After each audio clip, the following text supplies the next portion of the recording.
Yonta pravesya mama vachamimam prasuptan sanjeevayata kila shakti dhara swadhamna anyam shahasta charana shravana tvagadim pranam namo bhagavate purushaya tu katanchana smrite yasmin duskaram sukaram bhavet vismrite viparitam syat Sri Chaitanya namamitam.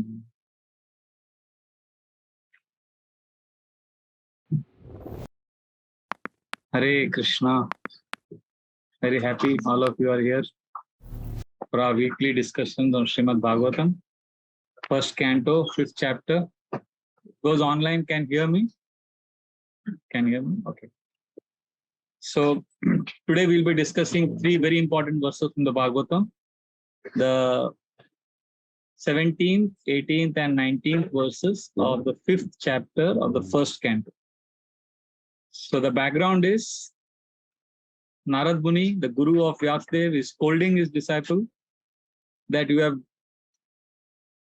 glorified, written so much in Vedic literatures, but you haven't glorified Krishna adequately, sufficiently. And don't be hesitant, directly speak about Krishna, don't be afraid. Allow people to experience the purification effects of Krishna Katha. So Vyasadeva, now why we need to know this background is because after this few verses which we are going to discuss today, Narad Muni is going to give a case study. In any class, any concept that you present, when you follow it up with an example or a case study, then people get convinced. So Narad Muni is going to speak about his own case study. But before that, these are the last few verses of emphasizing on the importance of glorifying Krishna. That is the mood. I hope that background everybody is aware. So Narad Muni, see, after hearing all of this so far, Vyasadeva may have a doubt. He may think, okay, you are glorifying Bhakti so much, Krishna consciousness so much. What if somebody takes to the path and becomes unsuccessful? We always want success in any field we are into. Arjuna also had a similar doubt in the Gita. So Vyasadeva is also expressing a similar doubt. What if we don't succeed? Devotees don't want to leave Krishna consciousness once they start practicing. And most importantly, devotees want to feel fulfilled. We want to experience Krishna in our lives. So Narad Muni, now in these three verses, 17, 18 and 19, is going to reassure Vyasadeva that even if a devotee gives up Krishna consciousness, after having practiced once for some time, there is still no loss. This is not an encouragement for you to leave, but this is to indicate how powerful the process is. So what we will do now is, basically, these three verses have to be approached very reverentially because they are very hope-giving verses of the Bhagavatam. So we will chant all the three verses, like we will chant, you repeat after me, and then one of you can read the translation. So then 17, 18, 19, we will take up together, and then we will discuss the verses. Okay? So please repeat after me, text number 17 of the fifth chapter. You have access to the verses, or maybe you can share the book if you don't have. Okay? Everybody can. Okay, let us start. Tektva swadharmam charanambujam hare. Bhajan apakpo tapate tato yadi. Yatra kvava bhadram abhudamushyakim. Ko varta apto bhajatam swadharmata. Jaideep Prabhu, would you like to read the translation today? One who has forsaken his material occupations to engage in the devotional service of the Lord may sometimes fall down while in an immature state, yet there is no danger of it being unsuccessful. On the other hand, a non-devotee, though fully engaged in occupational duty, does not gain anything. Wow. So basically, even if you fall down because you are immature, there is no danger, Krishna is saying. So text 18. Taseva heto prayateta kovido na labhyate yad brahmatam paryada talabhyate dukkhavadanyata sukham kalena sarvatra gabhira ramasa.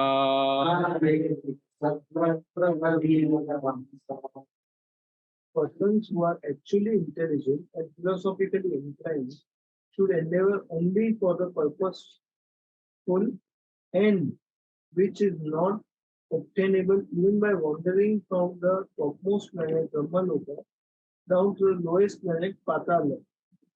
As far as the happiness derived from sense enjoyment is concerned, it can be obtained automatically in the course of time, just as in course of time we obtain miseries even though we do not desire them. So he's saying why we should. The first verse is saying that there is no danger even if you fall down, and now he's saying, see, you are looking for happiness, you'll anyway get it, because for most people, happiness is synonymous with pleasure. They're actually not looking for happiness; they're looking for pleasure, and they think that is happiness. Pleasure means gratification of the senses. But anyway, so Narad Muni is saying that you will anyway get, just like you get distress without asking, you'll get pleasure also without asking. But if you practice Krishna consciousness, then there is some special effect of that process. And what is that special effect? Narad Muni is now going to explain in the 19th verse. Navai jano jatu katanchana vrajen Mukunda sevan nevadanga samshritim Smaran mukundangri upagohanam punar Vihatumiche narasagraho jana. My dear Vyasa, even though a devotee of Lord Krishna sometimes falls down somehow or other, he certainly does not undergo material existence like others, prohibitive workers, etc., because a person who is once relished the taste of the lotus feet of the Lord can do nothing but remember that ecstasy again and again. See, this is one of the most hope-giving verses. Because if you have experienced rasa, if you have experienced taste in bhakti, even once, what will happen is you will be haunted forever. And you will, even if you are in sense gratification, you will not be happy. That will you'll keep remembering. So we'll go back to 17 now, and then we will discuss it in greater detail, 17, 18, and 19. One will remember or one will start comparing? Yeah, this is very good point. I'm glad you said that. You'll always be comparing. If you have experienced Krishna consciousness, whatever you get, kahin na kahin wo comparison aata hai. And you know what Krishna does? Now, this is a secret I'm sharing with you. Many senior devotees will tell you this in their private moments. I'm making it public now. Krishna is so merciful that your innermost material desires, which you have or which you have thought of, Krishna is so kind. If you sincerely do bhakti, you will fulfill that. Material. And you will be like, oh, I'm actually getting this.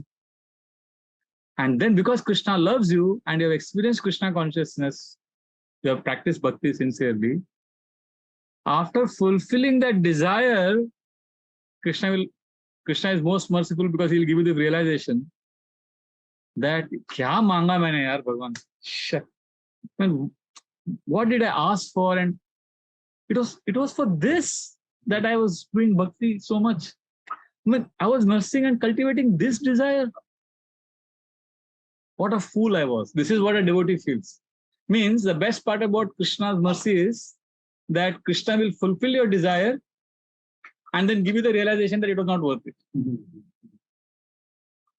And that feeling of inadequacy and sadness in material life is also Krishna's blessing. Hare Krishna, this is a very deep food for thought. But going back to this verse of where Krishna is saying, where Narad Muni is saying, Tektva so dharmam, 17th verse is saying that even if somebody gives up, he will not, there is no loss, there is no danger. See, this is similar to what Krishna tells Arjuna in the 2nd chapter of the Gita. In text number 40, Krishna says, Neya Vikrama Nashosti Pratyavayo na vidyate Swalpam apyasya dharmasya prayate mahato bhayat. He says that Swalpam apyasya, thoda bhi aapne bhakti sincerely kiya, you will be delivered from the greatest kind of fear. And therefore, Neya Vikrama Nashosti, kuch nash nahi hai isme. Once one man challenged Srila Prabhupada when he was in Melbourne, that what if I just come to temple once in a blue moon. I'm not really into Krishna consciousness like the others who are here. Will I still get the benefit? So Srila Prabhupada said, if you deposit $1 in the bank, and then after a few days again you deposit, and you keep depositing once in a few days, one day you'll become a millionaire. So Srila Prabhupada gave him hope that any investment in bhakti is not a waste. And in the 6th chapter of the Gita, also, text number 39-40, when Arjuna asks Krishna about in a different context, he asks about devotional service. So Krishna tells him, Parthaneva na mutra vinashastasya vidyati nahi kalyana kritaschit durgatim tata gacchati. किसी ने एक बार कल्याण किया, एक बार अच्छा काम किया, then Partha neva namutra vinashastasya, there is no loss, there is no diminution. So basically, it will never be a waste. Like last time, I think I discussed the story of Bharat Maharaj, who practiced bhakti but then gave up because he got attached to a deer. And he was a man who was so detached that he was the emperor of the planet. And then he got attached to one deer. And then he justified his attachment, saying that what to do, this deer is helpless. And then he gave up his practice, and while dying, he remembered the deer. So next time he was born as a deer. But then Krishna was merciful. He gave him the remembrance. And then eventually he became Jada Bharat, and he perfected his life, and he went back to Krishna. So Krishna basically takes care of a devotee. You mentioned something about 18 chapters of verse. Yeah, there is one verse in 18th chapter, 61, where Krishna says, I didn't mention it, I don't know if I mentioned it, where he says, Ishvaro sarva bhutanam vriddeshe Arjuna tishtati.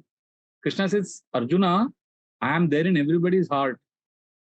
I am watching all your desires. So Krishna tells Arjuna in that verse that wherever the living entity is wandering, I am accompanying them. This is also very hope-giving, unlike the Semitic religions, which say that if you don't practice their religion, you are eternally condemned to be in hell. Eternally you will be in hell. Whereas Krishna is assuring that even if you fall down and do something sinful, or after you go through the reactions, when you wander in the sojourn of material world, I will be there with you, waiting for you to turn to me. This is very, very hope-giving. I mean, you're not eternally damned.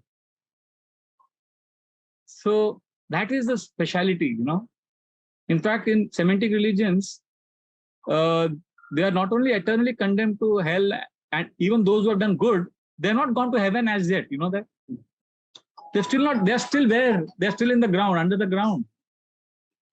They haven't gone to heaven to enjoy the virgins there. That's what they're promised. But they haven't gone there. Why? You ask any Muslim, for example, have your ancestors gone back to Allah? Ask him. He'll say they will go back.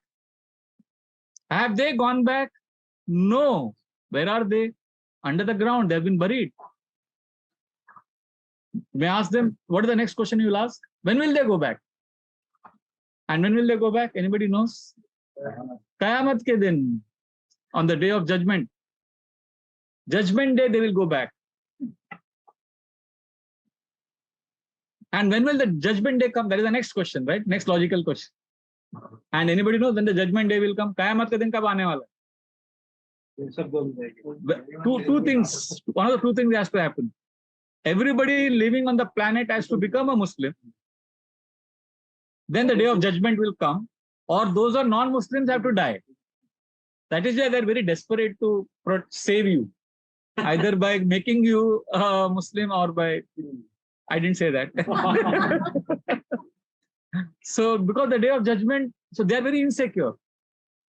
Because they think God is impersonal, God doesn't have a form. They're not experiencing the rasa. Like last 3 days, I was giving a detailed class on Krishna entering Mathura. Like 6 hours I spoke only on what Krishna did in Mathura. So one of the things Krishna did was, he killed the Dhobi. When Dhobi refused to give him clothes, Krishna slapped him and he died. So we discussed in great detail. So we hear that and we laugh at that pastime. And we don't become violent when we hear it. We enjoy that pastime because Krishna is sweet. Whatever Krishna does is sweet. Because we have a relationship with the person. God is a person who has a form and performs pastimes. And when people don't know who is God, they're insecure and they're not sure about the path, subconscious. So therefore, this is very, very hope-giving in this context, in the Vedic Sanatana Dharma, that God is always there. Even if you deviate, that doesn't mean he's encouraging us to deviate. That much, the idea is, if you fail, you will get so much, then if you succeed, what more can you get? That's the whole idea. Like if somebody says you join this institute, and even if you flunk, you will get a 8-figure salary, and you will get this, you will get so many person. Intelligent person will think, okay, if I join this institute and if I pass, then what I will get? So anyway, so Krishna, so devotees have to remember this. So that, and if you go for something higher, why is appealing is because in the text number 18, what does it say? Tasevaheto prayateta kovido na labhyate yad brahmatam uparyada. He says intelligent person will ask that I should search for something that is not available in this world. See, in this world, happiness and distress is available. It comes, it's a package. It's packaged. You get it. And so he's saying, Talabhyate dukkhavat anyatas sukham. अभी सुख तो आप मांगते नहीं है, दुख आप मांगते नहीं, मिल जाता है, तो उसी प्रकार सुख भी मिल जाएगा. Why? Because he says there is one very powerful force in this world. The last line of that verse, 18th verse. What is that force he's talking about? Kalena sarvatra gabhira ramasa. Ramasa means a great force, like a tsunami wave. That is called ramasa. And what is that tsunami wave? Kalena, time. Time is extremely powerful. वक्त जब आंखें फेर लेता है तो शेर को भी कुत्ता घेर लेता है ना? Big people, they become humbled. And I've seen devotees who are very enthusiastic and very assertive and fanatic in their initial years. As they grow older, they are very sober, accommodating. Because तजुर्बे ने शेर को एक बात सिखाया है कि दहाड़ने से शिकार नहीं मिलता. Garajna. Roaring. So the lion learns that if I keep roaring loudly, I won't get my prey. So he learns to hunt. Similarly, as we grow older, we realize that one has to. Basically, the point is kala. Time is extremely powerful. So therefore, Narad Muni is saying there is a glorious purpose of human life. Human beings can understand. We can reason. We can, in that Journey of Self-Discovery book, Premji Prabhu writes, I don't know if in the latest edition also is written about ABCD. We have the ability to discriminate. We can make choices. We can experience higher bliss. We have greater awareness. So this point, we should tap. And then we will explore Krishna consciousness. Like, many of us, how many of us have asked for meeting with an accident in life? But we have met with accident. How many of us have asked for diseases? How many of us prayed that, somebody I love dies? But during COVID, we lost so many loved ones. So when we don't ask and we get misery, Narad Muni is saying you'll also get happiness. I'll give a simple example. There are certain things we think we can never get pleasure in. Like, for example, when you travel in a train, if you travel in a local train from Churchgate to Borivali, and even if you doze off to sleep, after you pass mine, you'll wake up before you reach Bandra. Why? Stench. There is this Mine Creek, and that stench, the drainage, that water there, it just stinks so much, and you feel, people living there, they must be so deserved. But you will see there children swimming in those waters and enjoying. They seem to be blissful. I've seen so many times, if you see when you're driving also in the highway, when you see sometimes, these beggar children, poor children, and they have sometimes no water there, and some water truck comes and they take water, they steal kind of, and then they run. And you see them laughing, enjoying, and you look at them carefully, they're actually enjoying. In their own way, they are in their own way happy. And you think, I can never be like that. So therefore, Narad is saying, ye sab to chodo ye world ka. You look for something higher. We are afraid. We think higher, we both abstract. What is this Krishna? At least sense gratification is more perceivable. But you just ask yourself, use your common sense. Sense gratification gives more misery than pleasure, because just take this body. Think of all the bodily parts that can give you pleasure, and write them down on one side of the paper. How much pleasure can you get from the different bodily parts? And on the left side, you write how much misery you can get from the bodily parts. What are the different bodily parts that can go crazy, that can liver ho gaya, kidney ho gaya, pancreas ho gaya, kitna hai, mind to hai.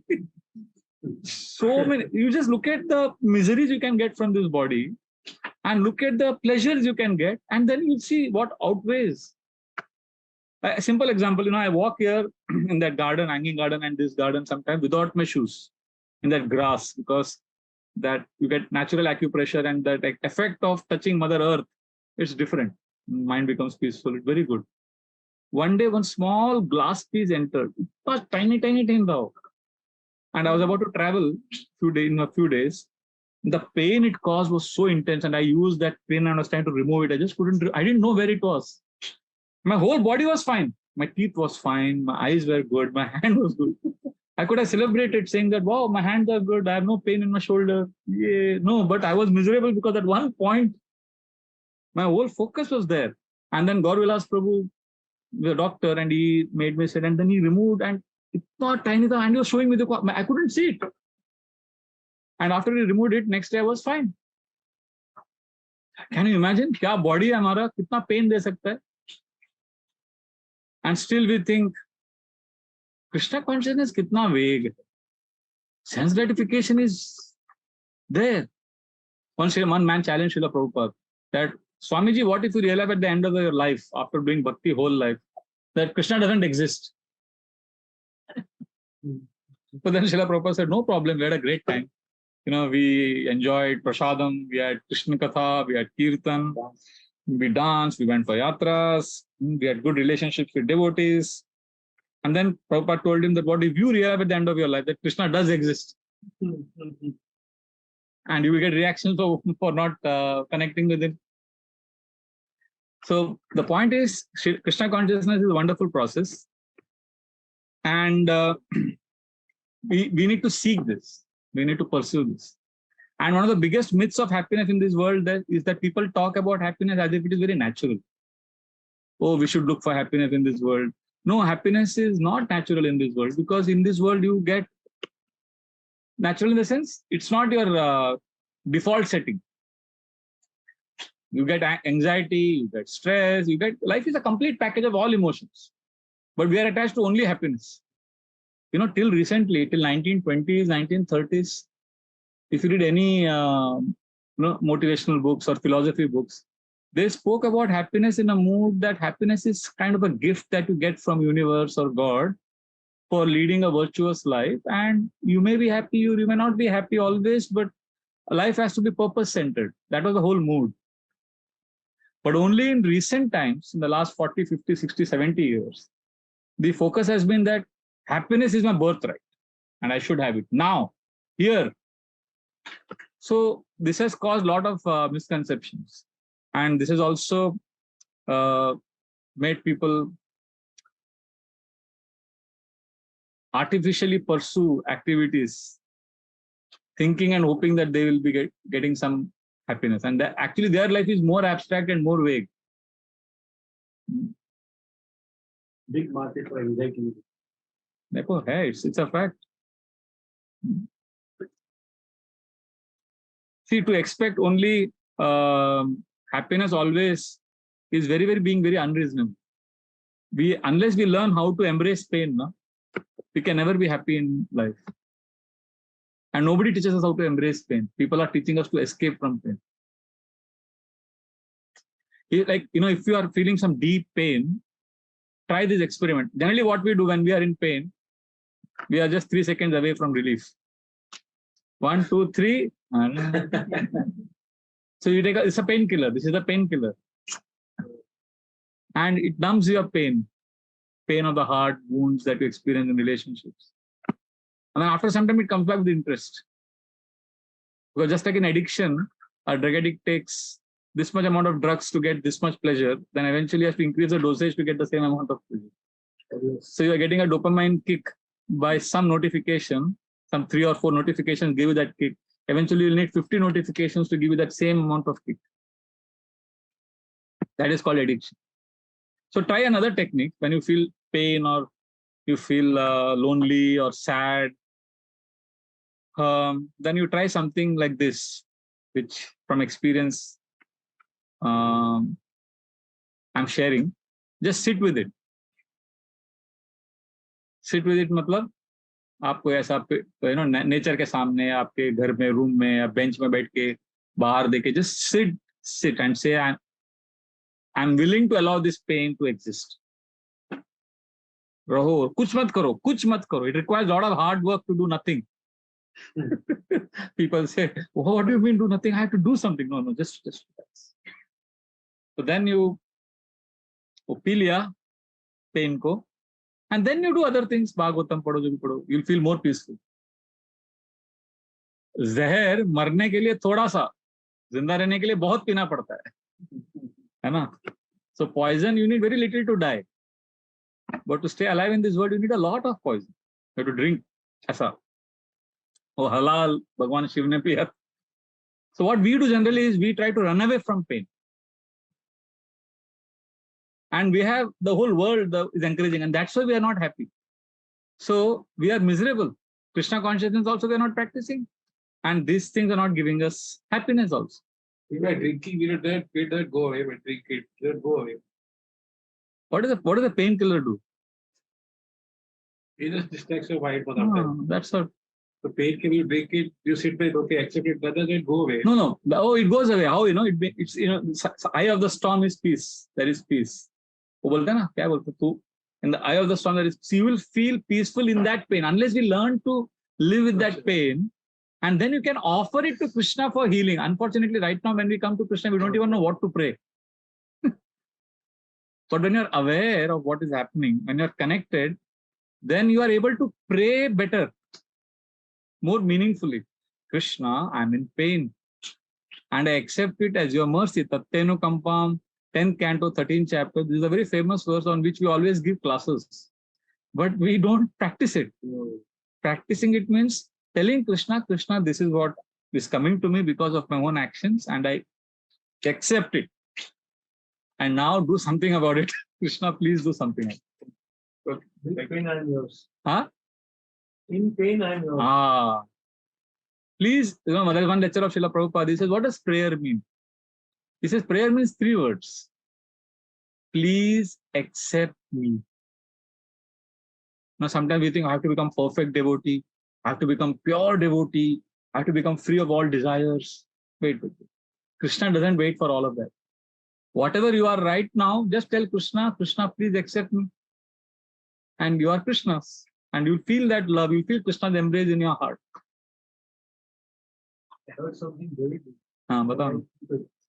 Pain is inevitable. Suffering is optional. But मैं ऐसा बोलता हूँ कि suffering भी inevitable है. That is accepted. In the sense, you're right. What you're saying is in the context of we can't avoid pain. But avoid pain, we can limit our suffering to some extent. Yeah.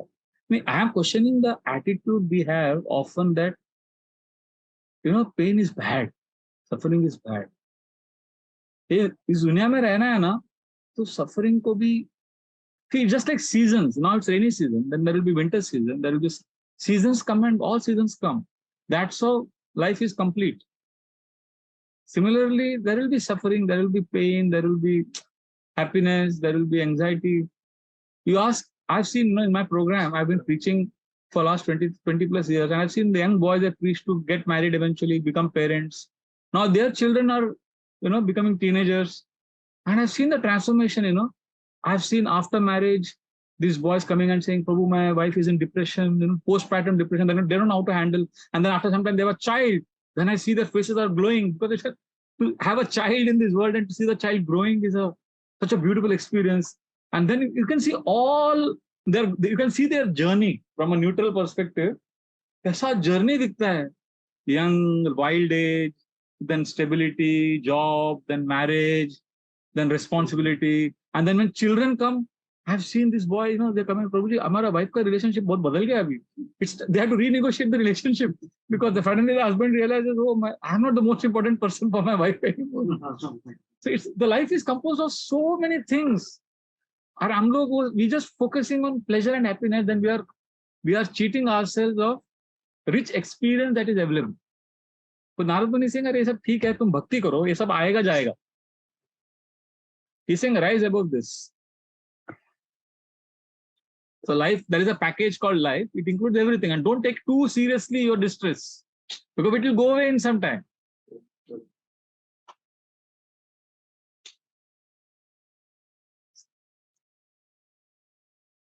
So I've told earlier also, some of your parents here, you definitely love your child, but if I ask you, is happiness the only emotion you experience in relation to your child?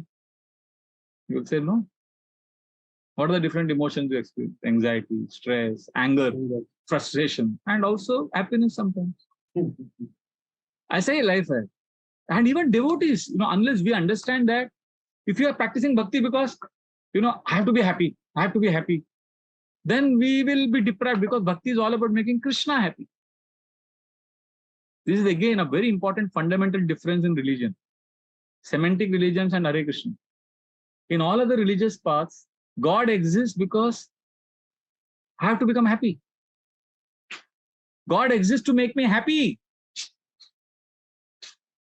You're getting what I'm saying? He has to give me my daily bread.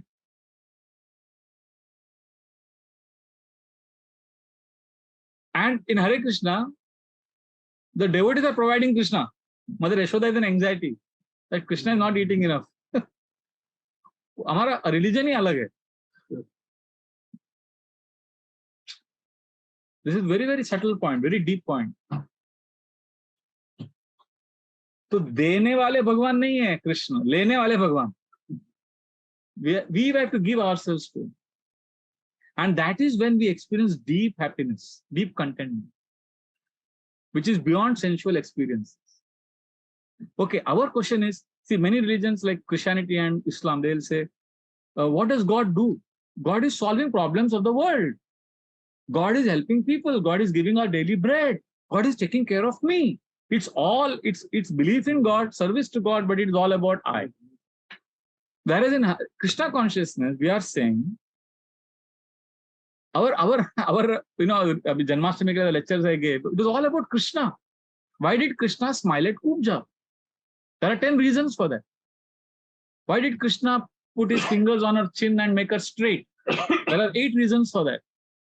Such detailed pastimes, And if you say, there is no you there, it is not about you. Correct. What Krishna spoke with his friends as he entered Mathura, what he told, how did he kill Kuvalepida, that wild elephant? The whole dramatic scenes are there in the Bhagavatam. But if you see, there is nothing about you. So our religious path is, we are asking, what does Krishna do when he's not solving my problems? we have to ask that question. He also has likes. He also has friends. He's also enjoying. And when we enter his world, when we read about him, then we are moving from the I space to Krishna space. We are moving from my world to the universal world. We are raising our level of consciousness. And there we experience a much deeper level of satisfaction, which is not available when our life is centered on I. Makes sense what I'm saying? So therefore, Narad Muni is saying, "ठीक है यार, आपका problem, मेरा problem, सब क्या है? This will go on." Like one devotee told Prabhupada, this problem I've got. When will the problem end? Prabhupada said, when Mahavishnu inhales, he will inhale all the universe and all the cosmos, and then your problem will. So we have to seek a life beyond sense gratification. Therefore, it is natural to be unhappy in this world. It is okay. See, the one of the biggest propaganda nowadays is there is something wrong with you if you are not happy. I want to smash this. I'm like saying that you can be unhappy and it's okay. Once I tried this, we had a debate in that Pandav Sena group. I was there recently, the debate. Oh, you are saying Hare Krishna is all about happiness. And going back and forth. So it was a mock, it's a debate just to have fun. So I said, you're also not happy. Because we don't want happiness, we want something higher. So they were like stunned. They thought I'll be defending that Hare Krishna gives happiness. I said, no. Hare Krishna gives you a purpose-centered life where there are many emotions you experience. Happiness is also one of the emotions. But there is a deep sense of satisfaction you experience because we're connected to Krishna. That is more than what you consider as happiness. So it is important. I have told this also, that I'm unhappy sometimes. But I'm okay. That doesn't mean, अरे गड़बड़, आप you're not happy? क्या हो गया? मतलब आपको कुछ help चाहिए? नहीं, कुछ नहीं चाहिए. I'm okay. I'll be all right tomorrow. It's okay. That's what I'm saying. The propaganda is we are brainwashed to believe that there is something wrong if you are not happy.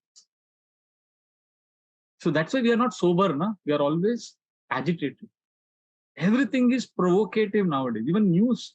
Earlier, I don't know, those who have grown up in 1980s, news ऐसा 850 को 850 को आता था रोज, ऐसा वो दो माता जी रहते थे, दो प्रभु जैसा ऐसा पढ़ेंगे, and sometimes they would look at the other person, it's your turn, they would not know who is what they're supposed to read, and they would see 10 minutes coolly. And nowadays, breaking news, shouting, crazy. It's all one of the 64 items in devotional service. 11th item is equilibrium in loss and gain. We are supposed to maintain equilibrium so that we can connect with Krishna. Because material happiness makes us go crazy. We start celebrating, jumping, dancing. And what is the essence of bhakti? Essence of bhakti is to always remember Krishna, never forget Krishna. So when there is happiness in our lives, we get so carried away, we go overboard that we forget Krishna. And when there is distress, we get so depressed that we forget Krishna. That is why in Vedic culture, sannyasis are not supposed to go for weddings, funerals, because there are extreme emotions there. So nowadays, there are extreme emotions every day, all the time. So therefore, one has to be careful and understand what Narad Muni is teaching here. So, our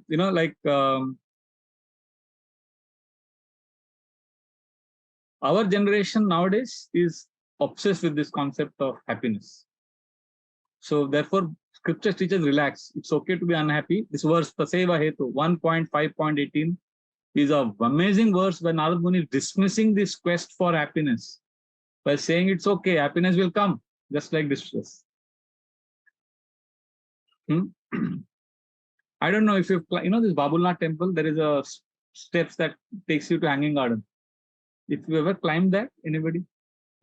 Now some building is coming up, but earlier, it was all like a forest there on the left side.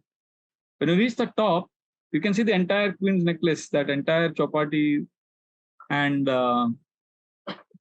you are in a higher plane. You can see all those cars and everything up here so insignificant. It's like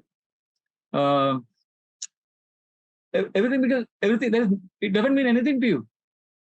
You are like on a higher plane, But if you're in that car there, in that traffic jam, you're miserable. So Bhagavatam is telling you that don't be in that car always. Thoda upar aa jao, dekho. And Srimad Bhagavatam is telling us that you are stuck in a traffic jam. Come on, get down, climb this stairs, come to the top of hanging garden and see, ये क्या है? इतने सारे cars हैं. Everybody is insignificant. See out of your window, your apartment building में आप रहते हो. Come to your balcony and see so many buildings, so many houses, and each house has its own हर घर की कहानी, and it doesn't mean anything to you, right? And similarly, your anxieties mean nothing to this world. But this world here is everything for us. So again, I'm not dismissing your problems. I'm just saying spend some time in a day where you are not in your head, where you're not in your world, where you're in Krishna's world. What does Krishna have for breakfast? What does, what does Krishna do with his friends? So then we are declaring to the universe that there is a whole world and life beyond me. That's how we learn to transcend our suffering.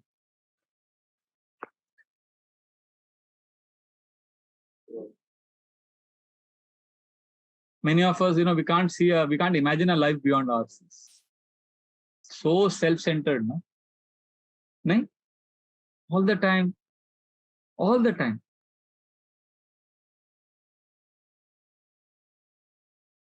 So anyway, if you practice bhakti for some time in this space where we are just with Krishna in Krishna's world, according to Krishna's terms, then you leave bhakti because of some reason, because your responsibilities, your life is overwhelming. Then what happens is this 19th verse, where Krishna is saying that you have served Krishna once sincerely, you have heard about Krishna. What will happen? The third line says, just look at the third line of that verse. What does it say? Smaran mukundangri upagohanam punar, which means you will remember Krishna again and again later when you have left Krishna consciousness. Why? Because last line says rasagraho jana, you have relished it once, na? So you will be haunted. Basically, you cannot leave Krishna. Krishna आपको पकड़ के रखना. Just like you join mafia, underworld. Once you join, can you leave that underworld mafia? You can't leave them. Why? Because they say you know too much now. Now you can't leave. That's why in some religions, apostasy is punishable by death. If you leave that religious path, the punishment is death because he knows too much. He'll go outside and... So mafia also is like that. You know too much, so you will be killed. So of course, यहाँ पे मारेंगे नहीं आपको. Krishna आपको, मतलब you will be so miserable when you leave bhakti because you know too much. You have experienced. अभी higher taste मिल गया आपको. Going back to that lower taste, that experience will keep reminding and will haunt you. I'll give one true example. This is not, I'm not hinting at anything, but I have to share this with you. First time I went to UK in 2005, and I was in the temple hall standing, and I was feeling miserable because, after the first 2-3 days of excitement, it was January, winter. यहाँ winter मतलब 15 degree, वहाँ पे -4, -2, it was like horrible. And that soup and bread and snowing everywhere, it was miserable, dark. And then I saw one devotee, our Borivali, our Mumbai congregation devotee. Hari bol, Prabhuji. I said, Hari bol. He said, Prabhu, then he said, why don't you come and stay with me? Because my wife and my children have gone to India for next 1 month, and I'm changing my job, so I don't have a job also. I said, wait, you don't have a job. He's got a new job, he'll be joining after 1 month. So 1 month he's at home. So I said, I have a better idea for you. Why don't you come and stay with me for 1 month in the temple? He said, wow, that's a great idea. Will they allow me? But I'll talk to the management. But I said, okay, he's your friend, let him stay. So he said, okay, I'll stay, Prabhuji. What should I get? No, I said, just get your 1 pair of clothes and your bead bag and your toothbrush or whatever. Nothing else. Money, nothing. He couldn't believe. So he came and he stayed with me for 1 month. So I would be giving morning 3-hour class, evening 3. I was doing a Bhakti Shastri course for the Pandavasena boys and girls, their youth group. So then he would attend that class. Then after the class, in the evening, we would go for a satsang program or somewhere. We would come back late at night, 10 o'clock, and then we would crash. And then get up at 4 o'clock, rush for Mangalarti. And after Mangalarti, the program gets over at 9 o'clock, then breakfast, then class. Every day, fully engaged. No time for So then after 1 month he went back home. And he's got a very stable family, very good family. I know his wife, children, and he's actually happy in Grihastha. But till today, when he meets me, he tells me, Prabhu, that 1 month was the best days of my life. And he says that in front of his wife. And his wife is also, and she's a very gracious woman. They are very nice people, very nice family. They have no marital rift or there is no problem in their. They're absolute. I know them very well. But he tells me, Prabhuji, वो दिन है ना ऐसा याद आता है मुझे. हाँ. क्या था वो? क्या? So I tell him वो इसीलिए आपको याद आता है क्योंकि उसमें 2 चीज नहीं था. वो 1 महीने में. You didn't have the anxiety of dealing with money, and you didn't have the anxiety of dealing with the opposite sex. ये material world में ये 2 चीजें जो हैं, ये आपको हमेशा. Of course, there is subtle problems also, pride and all that is there. But he was actually blissful because we didn't have to handle the anxieties of material energy, but he was engaged in service of Krishna, chanting Krishna's name, dancing. It was nothing about me, it was about Krishna. So now when he goes back to that life and dealing with his office colleagues, working, all the time usko yaad aata. So, and I've seen devotees, sometimes they give up Krishna consciousness when they get involved in gross sense gratification. But then they come back, when they come back with another level of bhakti. They fall down, but when they come back, they bounce back with such amazing enthusiasm that it is, because they're able to, पूरा उनको contrast दिख गया. It's like, take a cement ka ball, cement ka ek ball बनाओ, उसको नीचे फेंको.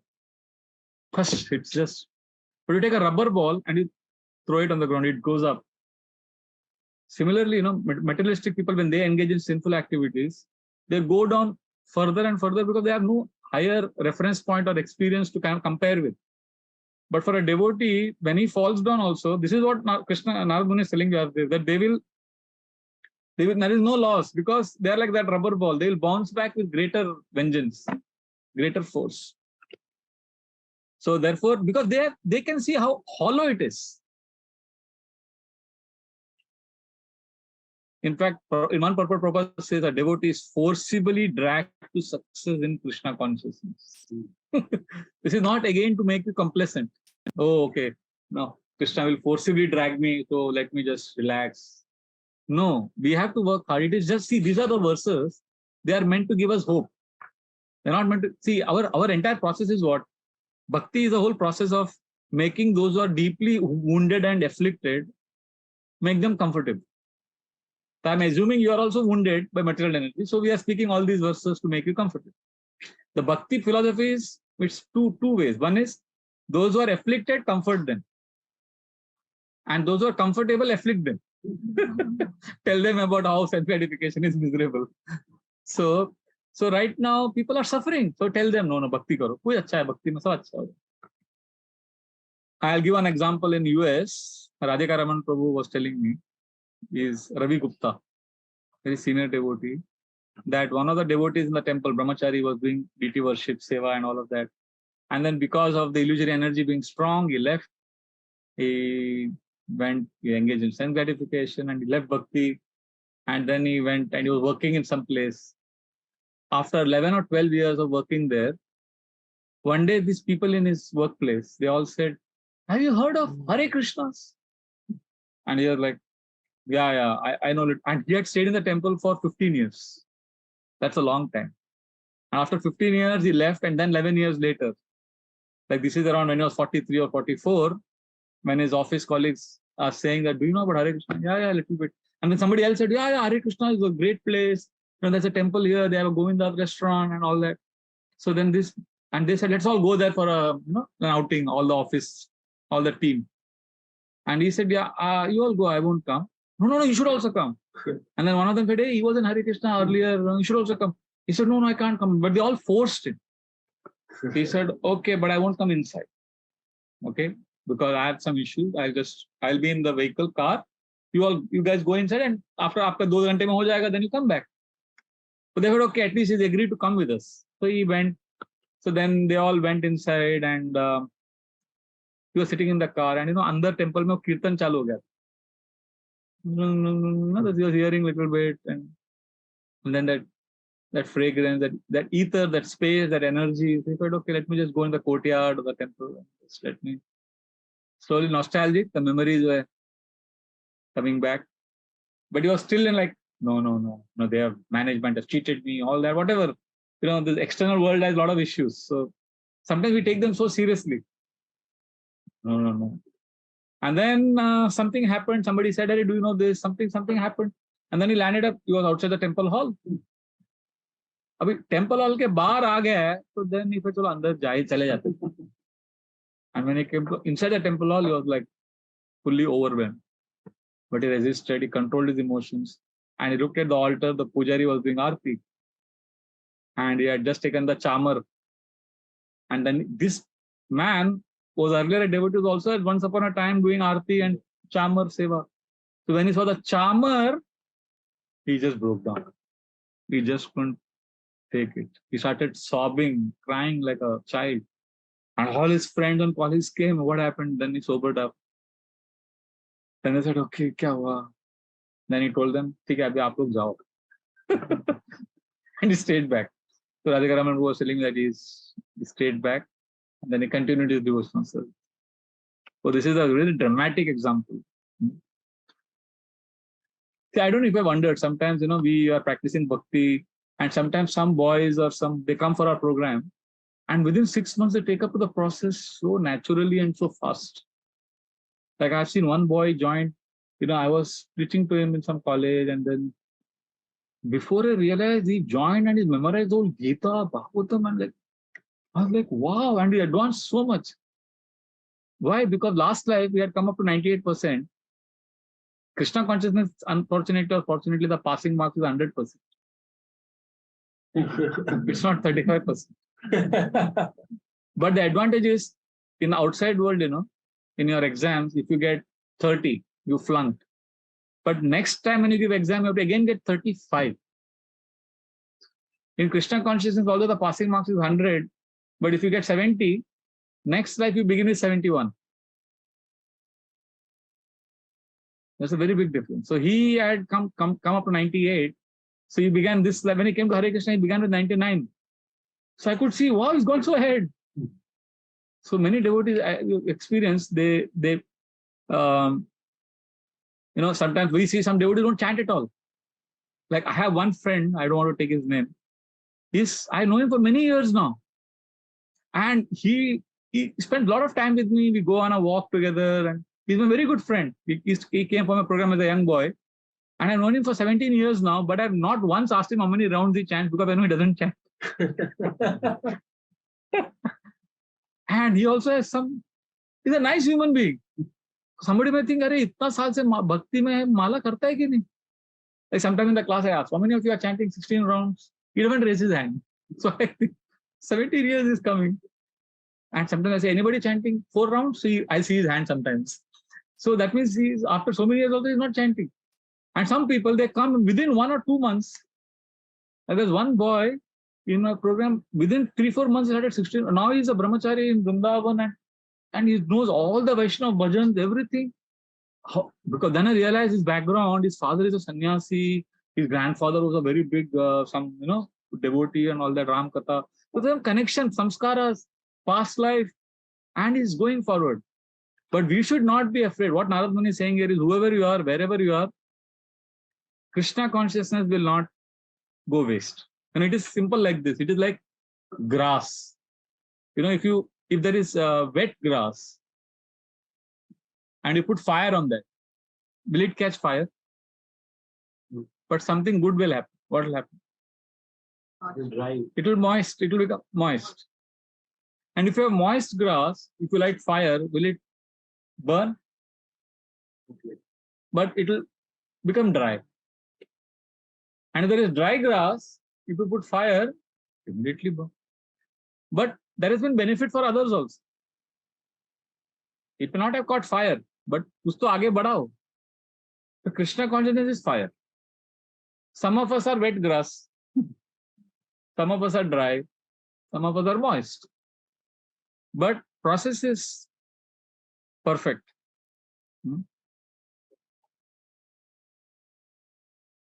See, Krishna will give you many opportunities to come. Like they say America the land of opportunity. Have you heard New York, the city of opportunity? So Krishna is a lot of opportunities. He will give you many opportunities, many ways, many connections, many ways he brings us to him.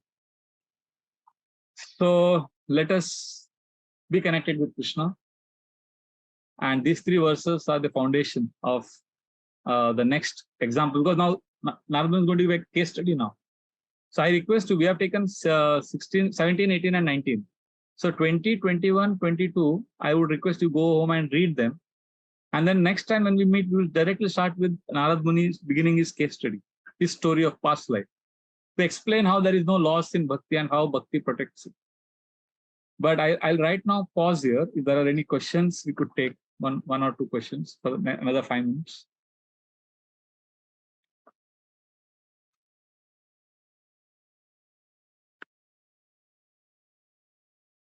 Yes, you said the story. Just 1 second. Did anybody else raise their hand? If I missed my name. The story you were telling that Krishna slapped the dhobi. And but I didn't speak on that. No, we didn't speak. I just mentioned. वो तो side वो तो उसका class अलग है. So I'm just verifying 2 points. Like, is it the same dhobi in the Ramayana which was there? Yeah. So that So in that context, he beat him because he didn't give him. वो past time है. अभी past time का question नहीं. अच्छा, okay. Philosophy का question. Past time same dhobi like. Past time है. Drama में it's enjoyment. Krishna is enjoying. उसमें question. You cannot ask why and how you cannot. It's like it's like asking a billionaire is walking and he's like, उसको mood हो गया, वड़ा पाव खा लिया. क्यों खाया वड़ा पाव? क्या है? अरे यार वो बिलियनर है, सो जो करना है करेगा. तो हम भिखारी बोल रहा है कि बिल गेट्स ने ऐसा क्यों किया? उसका औकात क्या है पूछने का? Krishna is performing past. ठीक है. एंड हमारा कैसा ना फिलोसफी में डिस्कशंस क्वेश्चन आंसर्स चलता है, बट पास्ट टाइम में I don't have answers. Even if you ask I can only say very good question, then I'll answer. I won't have. Thank you. That's fine. When you mentioned that we need to accept what maybe the pain or misery that we're facing. So, Prabhuji, will that really help a person in growing in life? Because when we accept something, sometimes it may really sink into us and we may get into that trouble. Oh, I'm glad you. No, I'm glad. I'm glad you said this. See, acceptance doesn't mean you are happy with that situation. I didn't mean that. See, acceptance means you're not resisting it. See, you can't fight what is destined to you. It doesn't mean you are happy about it. You want to change your situation. Right. But by fighting it, see, there is last time I was speaking about struggle zone. I was speaking about how we live in 3 worlds. I'll repeat that. It's very important. We generally live in our inner world. We live in 3 spaces. Sense gratification.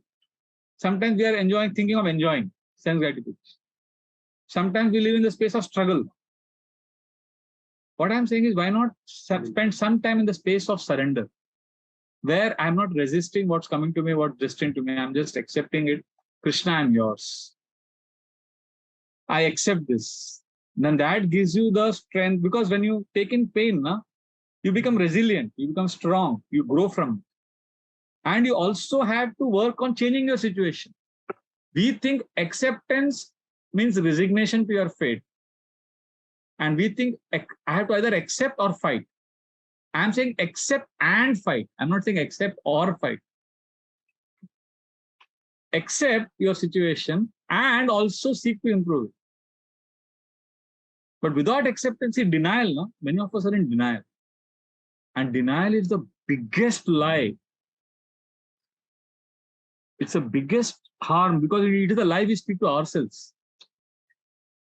So when you say, I have this problem, or I have done this, I messed up this relationship, just accept it.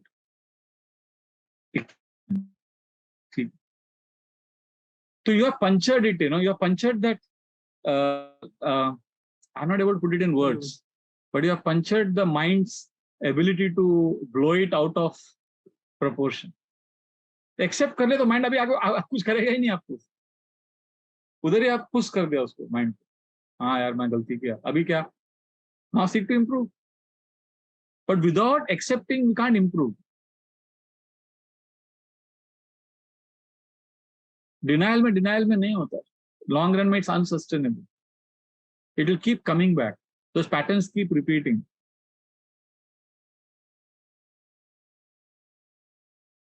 Wait. I want to be in this space for a few moments. It's painful. You will cry, you will break down, and you will not like it. But that doesn't mean you deny it. When some situation like, as you mentioned, the relationship, for example, it's a hypothetical situation where a relationship has become sad, for example. So then, at that point of time, I accept, I tell myself, yes. Just 1 second. Those online, I'll repeat the question. Don't worry. You're struggling because they're wondering what is happening. I'll repeat the question after. So I need to accept it that yes, because of me, something like this has happened. I may break down, I may cry, yet I have to overcome. I need not let that thing be inside me. I have to get it out of the system. Maybe take the Lord's help or ask for mercy that at least I have the courage to at least go and talk to the person also with whom the relationship has gone south. Mataji is saying that when we have gone through pain, we what are the first relationship? Yeah, in a relationship, for example, in a relationship. So application of this principle is I accept that I have messed up the relationship, I've done something wrong, and after that, I actually take help and association of devotees and try to improve my situation. See, I'll tell you where I'm coming from. What is the point I'm saying? I'm talking about something like, we all have, just imagine your friend has had a very serious relationship problem. And she's like, she's miserable. She's in depression or whatever. So then if she is your real good friend, how will you take care of her? You will take care of her, you'll reassure her, you'll say it's okay, jo ho gaya. You'll be there, you'll give that silent reassurance, you'll hold her hand, right? So what I'm saying is just like you would give that empathy and connection to a person, a friend who has gone through suffering, I'm saying give that to yourself. And that begins by first saying that, हाँ ऐसा हो गया मेरे साथ. And now, just like, just like a small child, just imagine a child, he's scared, he's crying. The child has been scolded and has been shouted at.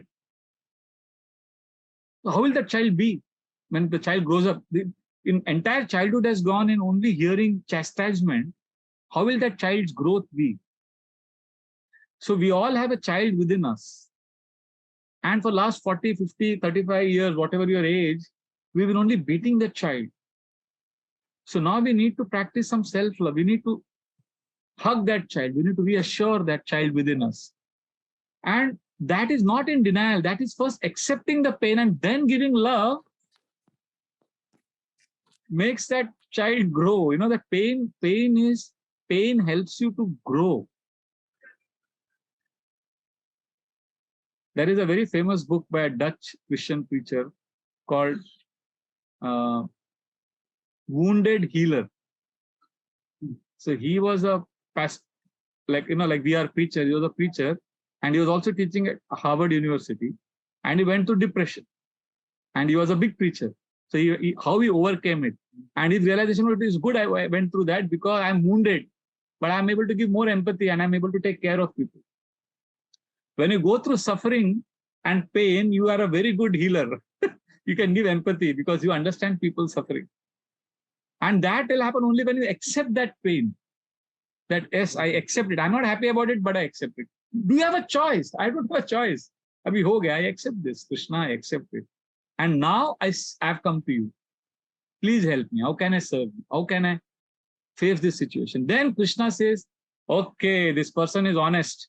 See, you want to join an army, if you want to join an army, they test your physical endurance, your mental strength, and all that. But in Chaitanya Mahaprabhu's army, if you want to join, they don't see all this. They see how authentic you are, how honest you are. To yourself, you don't have to go and tell the whole world, I made a mistake in my relationship. No, tell yourself, कि ऐसा हो गया, I messed it up. ठीक है, मेरा ऐसा हो गया. Krishna, I love you, but this is who I am. Krishna, please accept me. And you'll see, Krishna is Bhakta Vatsala. His name is Bhakta Vatsala. Vatsala means a cow. When the calf is born, it's born with all those substances which is coming from the cow's body. And the cow licks it up from the calf's body. Similarly, when we tell Krishna, Krishna, I love you, and this is how wounded I am, this is how I am, Krishna, you can see Krishna lick up those pain and wound, because Krishna will give you that warmth and love, but Krishna will only give it to you when you're honest with Krishna, when you're authentic. Because many devotees have gone through, I don't want to take names, but I know devotees have gone through, because in their initial enthusiasm for Krishna consciousness, they spoil the relationship with their families, with their brothers, siblings, parents, and then they lose their parents, and then they go through pain. Oh, I should have been a better son, better role, and then all that haunts them for the rest of their life. So best is at some point of time, say that, okay, I made a mistake the way I joined the temple. Oh, usse push ho gaya, like it just burst the bubble. Like I was in a few years back, I think I've mentioned it here. I was in Radhadesh, Belgium. So this Western audience, all teachers from Europe, and it was a seminar. And their Western audiences appreciate authenticity more than Indian audiences. Indian audience, they see saffron devotee as somebody who is a pure devotee. But they for them, you are a curiosity. You're like, kya hai? What is this? Why is he like this? So one lady asked in the class, what is it like to be a monk? What is the biggest challenge in being a monk? I said, lack of companionship. Like, monks can talk about that. Then when I spoke about how those who have companion doesn't mean they are happy, they are also miserable. So anyway, it was a very interesting discussion. Then somebody said, Acha, I said, then why don't monks get married? I said, some of them do get married. No, but why don't all of them get married? But then I said, well, that misery or that lack of companionship problem may be a little bit, but overall they are so blissful. Something like that. And the lady understood, reasonable thing, but they were asking these questions. What I'm saying is when devotees say this, when they tell, okay, I may have made a mistake, time will reveal that, but this is not the way to join, cut relationship with your family, be aggressive. Krishna, I made this mistake, but I'm yours. Now take my life forward. And you feel blissful because you're punctured the mind can't harass you then. You see what I'm saying? So authentic, I'm not telling you to go and tell the whole world. अपने आप को बताना है. It is like depression and self-love. Get into self-love instead of sulking and crying. Yeah, Mataji is saying that when you go through pain, instead of getting into depression, we need to accept it, and instead of sulking, we practice self-love. Exactly. It's like that chronic feeling we do forgive and bless, including Self-forgiveness is the biggest problem in ISKCON. Many devotees, they're not able to forgive themselves. So you are right. Self-forgiveness is a very important point. We teach to forgive the whole world, but अपने आप को पहले माफ करो यार, गलतियां किया है. I tell people you made mistakes, but you are not a mistake. Like in my room upstairs in the ashram, I put up a notice board. I put in my room and I work. I keep seeing that I put, monk by choice. By nature, I don't know what I am. Like we may be grasta by nature, but a monk by choice.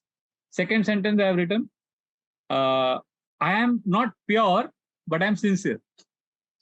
Third, I make mistakes, but I'm not a criminal. इसको मैं देखता हूँ ना, I feel so, the whole stress goes away. Yes, I make mistakes, but I'm not a mistake. I am a part and parcel of Krishna, and I have something unique that I can offer Krishna. I can sing bhajans, I can chant verses of Bhagavatam, and I'm happy in my relationship with Krishna. But Krishna, I'm miserable. Also, Krishna, you take care of me. So Krishna, Krishna is very happy when he sees devotees are honest. When we lead a pretentious lifestyle of, I'm a very good devotee, I'm a great preacher, and I have not done anything wrong, life has been unfair to me. And the tough exterior that we put up, many devotees, they pretend as if they have had no problems in life. One Mataji in the seminar, well, I'll end with this. All counselors meeting, she made a psychologist, Radharani Mataji. She made a presentation. She said she gets a call from devotees every week saying they want to commit suicide. Some devotee or the other calls her up. But then Gaurang Prabhu said, Mataji, you are saying people call you, right? General people? She said, no, Prabhuji, devotees call me. So then she explained very nice point. She said, statistically, women have a higher depression rate than men. But suicide rate is higher amongst men than women. Yeah, some people said, oh, that is, they don't know, because women, then she explained that women, they may have a higher depression rate, but then they talk and they cry, they talk and they release all the toxins. But men put up a tough front. So what we have a culture here is, in our ashram, we take lunch together, many of us. We come out, we go to each other's rooms, we chat, we spend, it's part of our seva now. Like today I spent 1.5 hours talking to Baba Gopinath Prabhu and some other devotees. Gappe marne, without agenda. Without agenda, Otherwise, we only talk about seva, work. Prabhupada said, "Theek hai, ye bhi seva hai." So our Guru Maharaj told us on his 60th birthday, he said, I request you, please come together and take prasad. Talk to each other. This is the best gift you can give me on my 60th birthday. And then he said, I'm an old man, and even if you don't understand what I'm saying, please just do what I'm saying, and please do it because you say that this old man is saying, let me do it. So now I understand. When he said that, I was younger, but now I say, wow, he had wisdom. He knew what he was saying. So the point is, old age, as we get older, midlife crisis can hit anyone. So best is, we are Krishna, but to come to Krishna, we have to be quote and unquote naked. Like one Grihastha was saying, when his small son, I think he was 3-year-old or something, he ran around without clothes. So they made fun of him at home. Shame, shame, shame. So he looked at his parents and said, what shame? I'm your child, no?